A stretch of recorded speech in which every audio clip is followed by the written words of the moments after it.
রাতে মায়ের হাতে রান্না করা খাবার খুব মজা করে খেয়ে রাত 10টায় ঘুমালাম। সকাল গেল, ঘুম থেকে উঠলাম না। আমি আরামে ঘুমাবো বলে আমার মা আমাকে ডাকলো না। দুপুর গেল, তারপরও আমি ঘুম থেকে উঠলাম না। এবার মা আমাকে প্রচুর ডাকলো, তারপরও আমি ঘুম থেকে উঠলাম না।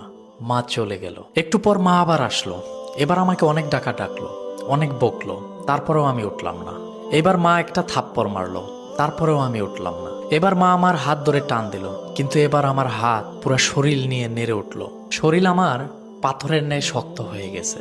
মা কিছু না বলে চুপ করে রুম থেকে বের হয়ে গেল। এবার বাবাকে ডেকে নিয়ে আসলো, কিন্তু বাবা আমাকে অনেক ডাকার পরেও আমি তারপরও উঠলাম না। এবার বাবা তার চোখের জল ফেলে বলছে, তুই উঠে আয়, তোকে আর কোনোদিন কিচ্ছু বলবো না।